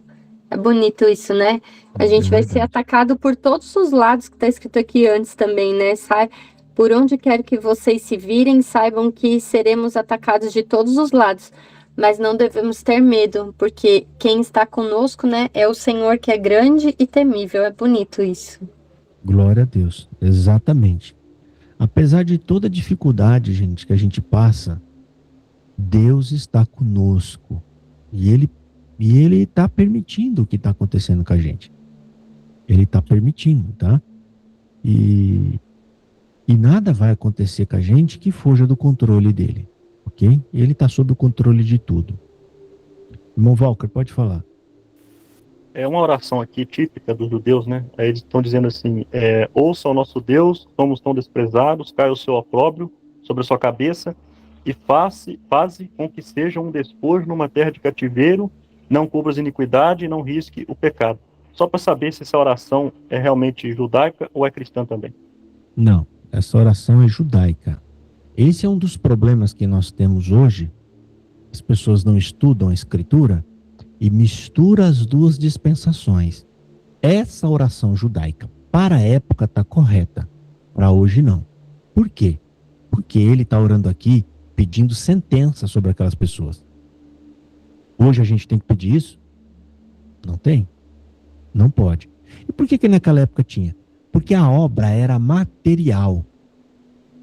O país da herança era um país visível, era realmente uma terra, era uma nação. Sabe quando o apóstolo escreve que o inimigo nosso hoje não é carnal? Né? Ele não é carnal, a gente luta hoje contra as hostes espirituais do bom. Por que ele fala isso? Por que ele resolveu falar isso aí? Porque justamente naquela época o inimigo era um ser humano, era outra nação que queria invadi-los e que queriam fazer mal para eles e que queriam levar eles presos, levar eles cativos. Então, como Deus tinha uma promessa sobre um país e Deus dizia que esse país seria grande, então você vê que as promessas é realmente sobre nação. Esse país seria grande, seria um país de sacerdócio para o resto da humanidade. Então, isso aí realmente está dentro do propósito que Deus tinha para o povo daquela época. Tá? Hoje, não. Vocês conseguiram entender o que eu falei? Sim. É porque Jesus falou, né? Eu, porém, vos digo, né? Isso. Quando Jesus fala, eu, porém, vos digo, ele está querendo dizer, era assim, mas comigo não vai ser mais. Entendeu? Quando ele fala, eu, porém, vos digo, ele está mudando, ele não está dizendo que era errado antes. Ele não está dizendo, ele está mostrando que está acontecendo uma mudança. Mudança de lei, mudança de graça. Existem dispensações, irmão. E é por isso que nós vemos em algumas igrejas, algumas pessoas que frequentam uma igreja que não conseguem enxergar essa diferença, e eles transferem coisas do Velho Testamento para o Novo, como Deus vai pesar a mão, eu vou destruir seu inimigo, eu vou levantar sua cabeça. Porque, gente, quem é o cristão que está com promessa de Deus, que é cristão mesmo, de que Deus vai levantar a nossa cabeça? Quem é nós para Deus levantar a nossa cabeça? Não é? A gente está a serviço do rei aqui. A única cabeça que é levantada é a de Cristo. Né? É a de Cristo. Então, por conta dessa mistura, tem cristão que faz oração. Como é que eles falam? Oração? Tem oração contrária, né? Oração contrária, isso é grave, irmão. Isso é pesado, não pode fazer uma coisa dessa, tá? Então, existe mistura, tá? Eles misturam as dispensações.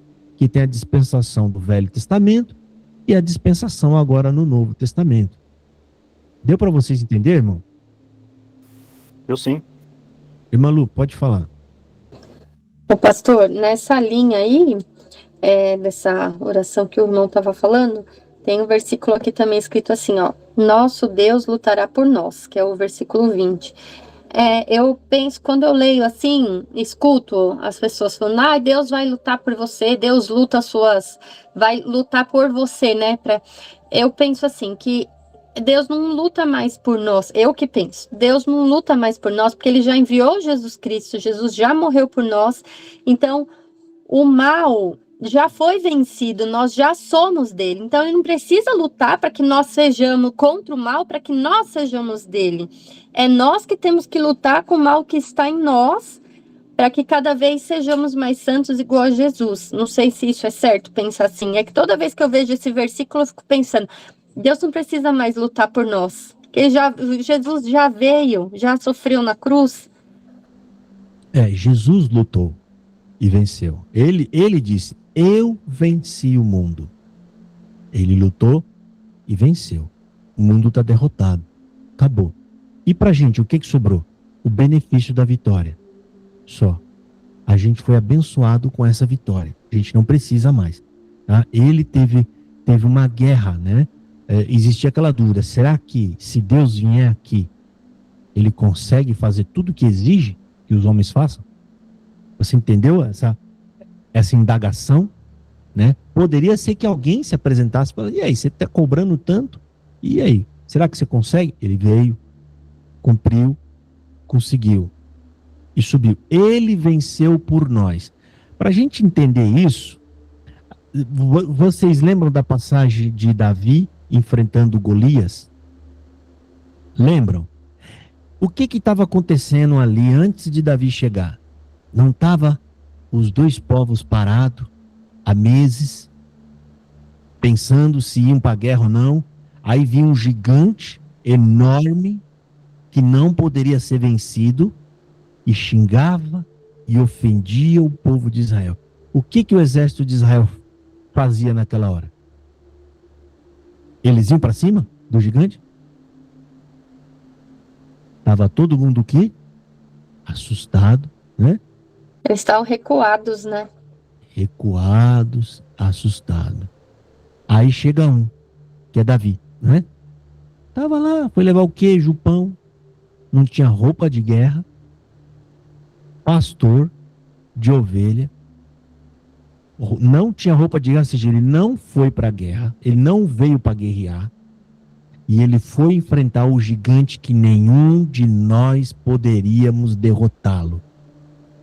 Nenhum de nós. Hoje, representa quem o gigante?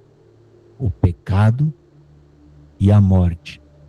Alguém poderia derrotá-lo, irmão? Ninguém poderia. Jesus veio como um brigador, um homem com espada na mão? Não veio. Veio como um pastor, não é? De ovelha, tranquilão. E aí, ele veio em nome de quem? O que ele falou?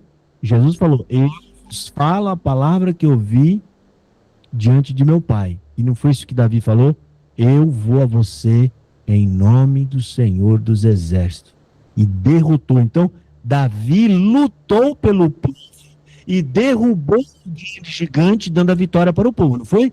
Exatamente o que Jesus fez. Ele lutou por nós.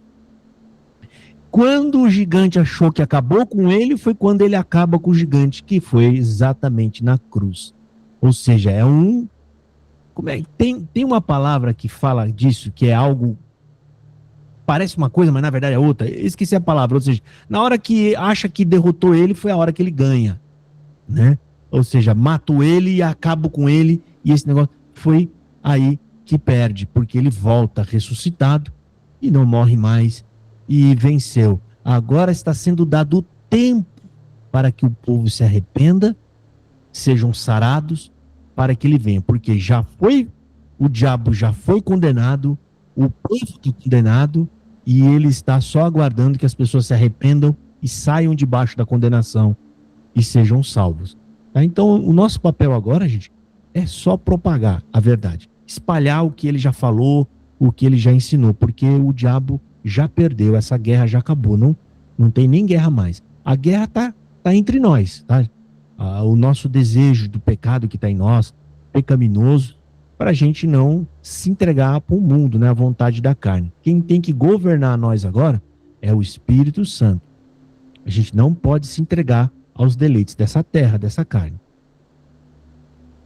Ok, irmão? Deixa eu ver aqui.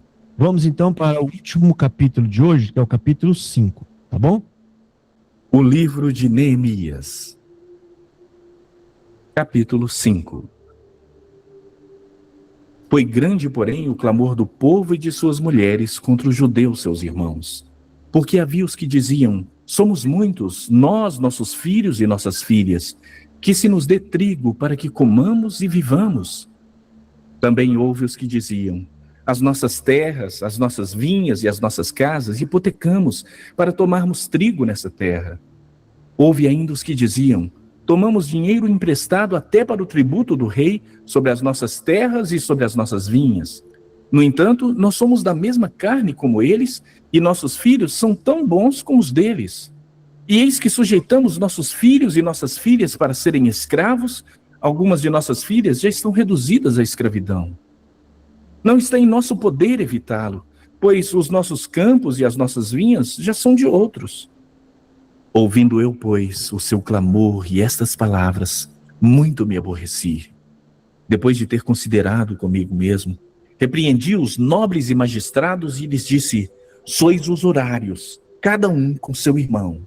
E convoquei contra eles um grande ajuntamento.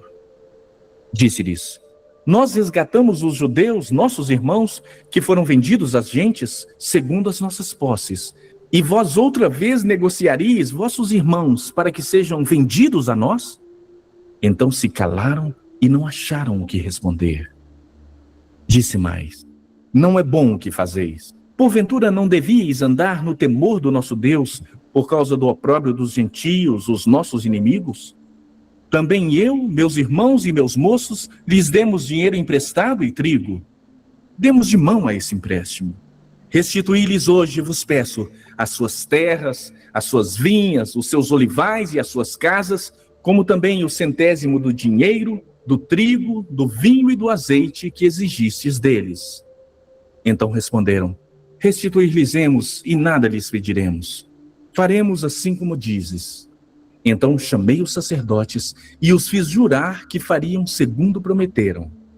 Também sacudi o meu regaço e disse: assim o faça Deus, sacuda de sua casa e de seu trabalho a todo homem que não cumprir essa promessa, seja sacudido e despojado. E toda a congregação respondeu: amém. E louvaram o Senhor, e o povo fez segundo a sua promessa. Também desde o dia em que fui nomeado seu governador na terra de Judá, desde o 20º ano até o 32º ano do rei Artaxerxes, 12 anos, nem eu, nem meus irmãos comemos o pão devido ao governador. Mas os primeiros governadores que foram antes de mim oprimiram o povo e lhe tomaram pão e vinho, além de 40 siclos de prata. Até os seus moços dominavam sobre o povo. Porém, eu assim não fiz, por causa do temor de Deus. Antes, também na obra desse muro fiz reparação, e terra nenhuma compramos, e todos os meus moços se ajuntaram ali para a obra.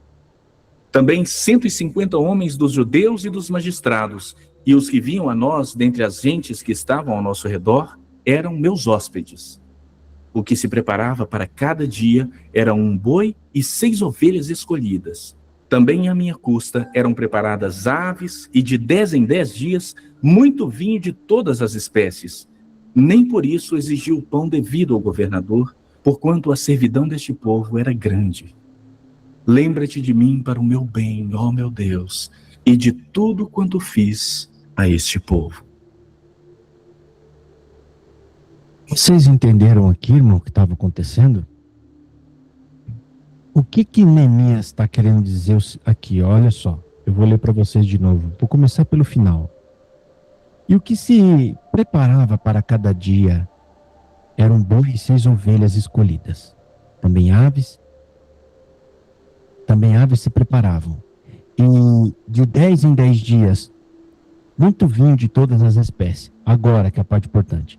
E nem por isso exigiu o pão do governador, porquanto a servidão deste povo era grande. Vocês entenderam o que ele quis dizer com isso? Que ele não exigiu o pão do governador? O que Neemias era lá? Para Israel? Carregado da obra? Não. Mas, Copeiro não, ele era copeiro do rei. do rei. Mas quando ele vai para Jerusalém, ele vai com carta. E ele se torna o que lá? Um comandante? Governador. Ele é o governador. Tem até aqui numa passagem que ele fala. Só Ó, para saber quem era o Zorobabel, se ele era dessa época. Zorobabel é dessa época, sim. Tá? É porque, É contemporâneo. é porque tem texto que fala que era governador. É porque teve vários ali, tá? Olha só no versículo 15. Mas os primeiros governadores que foram antes de mim. Tá vendo aqui o versículo 15? Ah, sim, irmão, agora viu. Começou. Ó. Mas os primeiros governadores que foram antes de mim, o tomar. E além disso, 40 ciclos de prata, como também os seus servos dominavam sobre o povo. Eu assim não fiz, por causa do temor de Deus. Isso que está falando que os outros tinham, era o salário do governador. O que ele tinha direito. Tá? Ele estava ali como, o que é o governador? É a pessoa que, além de comandar aquela região, ele é a pessoa que presta conta direto ao rei Artaxerxes, que está longe, né? Tá? Centenas de quilômetros longe dali. Tá? Então, ele é o governador. E o que ele está dizendo? Que ele não quis receber o salário. O salário era a obrigação que toda a família tinha uma porcentagem lá para levar para ele, além de alguma coisa do gado, tinha os dízimos ali, né? O dízimo é a porção do que eles plantam, do que eles colhem, eles eram obrigados a levar. Mas o que Neemias está falando? A necessidade daquele povo estava tão grande que ele não teve salário, ao contrário, ele usava o que ele tinha da fazenda dele para ajudar o povo a comer. Isso aqui, ó, que ele falou, ó. E o que se preparava, ó, ele dava da própria fazenda dele. Nessa parte aqui, 18. E o que se preparava para cada dia eram boi e 6 ovelhas escolhidas, também aves se preparavam, e de 10 em 10 dias muito vinho de todas as espécies, e nem por isso exigia o pão. A servidão deste povo era muito grande. Ele está falando, eu dava do que eu tinha e nem exigia o salário. Então, o que a gente entende aqui? Que Neemias, ele estava usando tudo o que ele tinha, o recurso, ele estava pronto. Se fosse para ficar pobre, ele ficava. Mas ele estava com amor no povo e amor na reconstrução do templo. Então, um líder que diz que teme a Deus e não ama o povo é mentiroso. É mentiroso. Você não pode amar a Deus sem amar o povo que ele ama. Entendeu, irmão? Agora, voltando aqui atrás, o que o povo foi reclamar com eles, gente? Juro. Não tinha comida, né? Aqui na minha Bíblia está escrito assim, o título, A Solução das Injustiças Sociais. Exatamente, é uma parte da injustiça social. E por que tinha essa injustiça social? O que aconteceu? Eles estão reclamando de quem, irmão? De quem que eles estão reclamando? Dos ricos, dos nobres. É o próprio judeu, irmão, que está fazendo os seus próprios irmãos escravos. E existe código na lei sobre isso, né? Que a gente já estudou. Tem códigos na lei dizendo que isso não deveria ter sido feito. O que Neemias fala para ele? Gente, vocês estavam tudo presos lá e fui eu que ajudei com que vocês fossem libertos. E nem por isso eu coloquei vocês como meus servos, os meus empregados, mas que fossem livres de verdade. Agora vocês vão pegar esses irmãos que foram libertos e vão fazer dele escravo de vocês? Não é isso que ele falou aqui? Olha só o que ele diz. Versículo 8, ó. E disse-lhe: nós resgatamos os judeus, nossos irmãos, ó, que foram vendidos às nações segundo nossas posses. Ou seja, nós resgatamos eles de volta. E vós outros, e vós outra vez vendereis a vossos irmãos? Ou vendei-se-iam a nós? Então se calaram e não acharam o que responder. Tá? O que dá para perceber aqui é que Neemias trabalhou para conseguir resgatar esses irmãos que estavam dispersos no meio de outras nações, trazeram eles de volta. Aí, no meio do povo, ele se torna escravo de novo do povo. Neemias falou: por acaso vocês vão fazer isso com nós? Até comigo? Vocês vão fazer isso? O que o povo faz? Eles não têm resposta. Porque é uma coisa que está na cara deles, né, gente? Está na cara deles, né? Ou seja, vamos supor, nós tudo aqui, gente, está preso. Cada um numa nação lá espalhado. Aí vem alguém lá e leva prata, leva ouro e consegue trazer todo mundo de volta para cá. Aí vocês chegam aqui, aí a irmã Lu começa a fazer empréstimo aqui pro pessoal que está aqui, começa a fazer empréstimo, aí todo mundo começa a ficar devendo para ela, aí não tem como pagar, ela pega todo mundo preso como escravo dela. Tá certo isso? Ou seja, mudou a situação? Não mudou, você saiu preso de um lugar e agora tá preso aqui. E o pior ainda, na mão do seu próprio irmão. Não é isso que Neemias está falando? Aí Neemias, ele fala o quê? O que vocês vão fazer a partir de agora? Ó, versículo 11. Restituí-lhes hoje, vos peço, as suas terras, as suas vinhas, os seus olivais e as suas casas, como também a 100ª parte do dinheiro do trigo, do mosto e do azeite. Essa 100ª parte, irmão, é uma espécie de juros, tá? Você vê que não é a 10ª parte. A 10ª parte é o dízimo, que é uma parte bem maior. A 100ª, como é uma parte de 100, você vê que é bem menor do que um dízimo. Então, você percebe que é uma espécie de juros. Eles cobravam juros. Olha que o negócio de juros vem de longe, irmão. Meu pai do céu, esse negócio de juros aí vem de longe. Então, é uma espécie de juros que acabou afundando as pessoas. E por que Neemias pede para que eles perdoem? Eles eram mal pagadores, gente? O que vocês acham?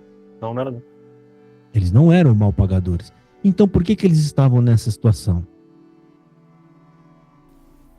Parece que no início do texto diz que eles passaram uma fome grave, não foi? Isso, exatamente. Passaram por uma situação de... Ou seja, o que Neemias está vendo aqui? Gente, se o camarada é alguém sem responsabilidade, que fica pegando dinheiro de vocês só para não pagar, ou seja, um picareta, né? Tá tudo bem, mas não é essa situação. Os nossos irmãos passaram fome a ponto de hipotecar a própria casa, a própria fazenda deles. Porque ele explica isso aqui, né? Olha, a gente teve que hipotecar, estamos com fome, a gente não tem mais o que comer. O que é o correto a fazer, gente, em situação grave como essa? Os grandes ajudar os menores. É o momento de socorrer.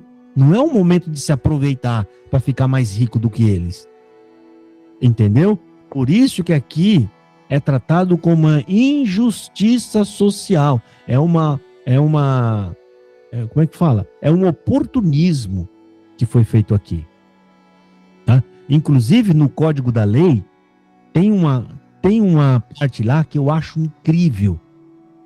Que se isso fosse aplicado no mundo todo, poderia ser que o mundo não fosse tão injusto como é hoje, tá? tem uma parte do Código da Lei que Deus colocou lá que impede o acúmulo de riqueza. Ou seja, quando chega em 50 anos, existe um jubileu. Você tem que devolver para outra família. Hoje no mundo acontece o quê? Tem famílias aí, poucas famílias, que tem quase o dinheiro, a fortuna do mundo todo, não é? E você acha que ele conseguiu isso numa vida só? Não é, né, gente? É coisa que vem do pai, que vem do vô, que vem do sei o que lá mais. Então o camarada acaba juntando demais, ele não precisa de tudo aquilo para viver. Ele precisa, irmão? Ele não precisa de tudo aquilo. Então, no judaísmo, você conseguia até comprar uma posse. Eu compro a casa da irmã Lu, a irmã Lu já tá ficando velhinha, não quer mais, aí eu compro, aí eu compro da irmã, mas der 50 anos, eu tenho que devolver para um descendente dela. Ou seja, Deus dá oportunidade para aquela família não sumir na miséria, ela tem a chance de recuperar de novo a sua dignidade, a sua vida. Vocês entenderam? E aqui, eles estavam fazendo exatamente o contrário desse propósito. Eles estavam se aproveitando da necessidade dos fracos para ficar rico. Fala, irmão Walker. Como vocês leram lá o livro de Reis, parece semelhante a Sunamita, né? E depois de 7 anos de fome, né? O profeta exigiu do rei a devolução da terra. Bom, irmãos, capítulo 6, próxima segunda-feira. Ok? Deixa eu ver aqui. Tudo bem? Alguma dúvida dos irmãos? Só uma outra dúvida para terminar. Isso tem um pouco a ver com apostar na loteria, quando a pessoa quer emprestar algo ou acabar tendo juros com isso? Não, irmão. Aqui é uma questão de injustiça social. A loteria é um jogo de azar, né? É um jogo de azar que envolve com vício, que envolve um monte de coisa. É um jogo de azar. Não tem nada a ver com a situação aqui, não. Aqui é uma questão de pessoas se aproveitando de outras, né? Para ficar rico às custas da fome e da necessidade. De um povo. Gente, o que o povo judeu são? Irmãos. Não é assim que Deus trata com eles? Irmãos. É justo, irmão? Você tem um irmão de carne e sangue que está passando necessidade, você vai emprestar o dinheiro para ele e cobrar uns juros absurdos, e depois você vai lá, arranca o carro dele, ele está desempregado com um filho, aí ele não consegue, você vai, arranca a casa dele também. Tá certo você fazer isso com o seu próprio irmão? Não é, né, gente? O que você faz numa necessidade dessa? Você não ajuda? Você não fala, não, meu irmão, tá aqui, você tá precisando de quanto? Ah, tá, não, quanto você puder, você me paga. Você não esquenta. Não é isso que a gente faz? Então, é isso que o Neemias está dizendo que eles deveriam ter feito. Seus irmãos estão com fome. Nós trouxemos vocês. Todos estavam presos em outros lugares. A gente conseguiu trazer vocês de volta. E agora vocês estão se aproveitando da situação para ficar rico. É porque judeu é terrível, né, gente? Judeu, o negócio dele é dinheiro, é ficar rico, né? Se você perguntar para um judeu, aquele povo lá, eu vi uma vez, acho que foi no Chico Anísio, falou assim, chamou lá o judeu lá e falou assim, fulano de tal, você tem 10, você divide por 2, em quanto você fica? Ele falou, eu fico com 10. Como você fica com 10? É porque eu não divido nada com ninguém. Ele só pensa em dinheiro, né, gente? Que é só ficar rico, tá? E para nós isso não funciona. Bom, gente, então vamos encerrar. Eu vou pedir pro irmão Valco, ele vai fazer uma oração, né? O irmão Valco falou bastante hoje, então ele vai aproveitar e vai orar também. Tá bem. Tá bom? Então vamos orar em nome de Jesus. Oremos, irmãos. Senhor Deus, estamos aqui perante a tua presença para agradecer por mais esse estudo bíblico, que o Senhor possa nos iluminar, nos guiar, Senhor, para servir fielmente, Senhor, e nos desviar, Senhor, de todo engano, de toda injustiça, Senhor, que tem sido abordada aqui nesse estudo, que o Senhor possa nos iluminar para servir fielmente, melhor, conforme a tua Sagrada Escritura e a tua palavra, Senhor, que nós possamos entender melhor a tua guia e a guia da tua palavra, Senhor, conforme foi enunciado aqui, Senhor. Nos conduz em paz, Senhor, nessa noite de descanso, e que nos possa nos acordar para mais um dia possamos estar melhores sempre até a vinda de nosso Senhor Jesus Cristo. Em nome do teu Filho amado, Jesus Cristo. Amém. Amém. Amém. Amém. Amém. Vou continuar a dançar.